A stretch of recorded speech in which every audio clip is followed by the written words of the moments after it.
అమ్మా ఏంటి ఎలా ఉంది మీ ఊర్లో డెవలప్మెంట్ ఎలా ఉంది గవర్నమెంట్ వచ్చిన తర్వాత? బాగుందండి, బాగుంది, చాలా బాగుందండి.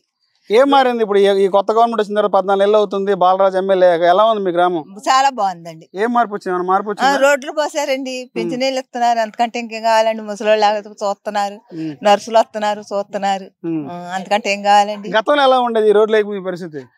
అప్పుడు బాగాలేదులేండి, కొద్దిగా గోతులాగా ఉండే రోడ్లు ఇప్పుడు బాగున్నాయి. ఎలా ఉంది ఈ ప్రభుత్వ పరిపాలన? ఎట్లా ఉంది? బాగుందండి, బాగుంది. ఏమొస్తున్నాయి మీ పథకాలు? ఏమైనా వస్తున్నాయా? మాకు పింఛన్ ఇస్తున్నారు కదండి, పింఛన్ ఇస్తున్నారు, బియ్యం ఇస్తున్నారు, డాక్టర్లు వచ్చి చూస్తున్నారు.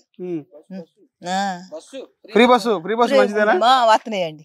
ఫ్రీ బస్ మంచి బస్ ఎక్కారా? ఎక్కలేదండి నేను, ఇంకెటు ప్రయాణం చేయలే.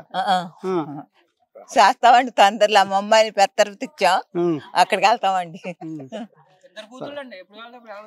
ఒక అమ్మాయిని పిడికిరాళ్ళండి, ఒక అమ్మాయిని పెత్తరుతండి. మరి ఫ్రీ బస్ మరి వెళ్ళలేదా కూతురు దగ్గరికి? వెళ్ళలేదండి, వెళ్తానండి. అంటే మా ఆయన గారు మొన్నే కదా ఈ మధ్యన పోయారండి, తీసుకెళ్తారు పిల్లలు వచ్చి. ఎలా ఉంది మీ ఎమ్మెల్యే గారు పనితీరు? ఎలా ఉంది బాలరాజు? బాగుందండి, బాగా పనిచేస్తారా? బాగా పని చేస్తున్నారండి. వస్తుంటారా ఊళ్ళోకి? వస్తుంటారండి అప్పుడప్పుడు.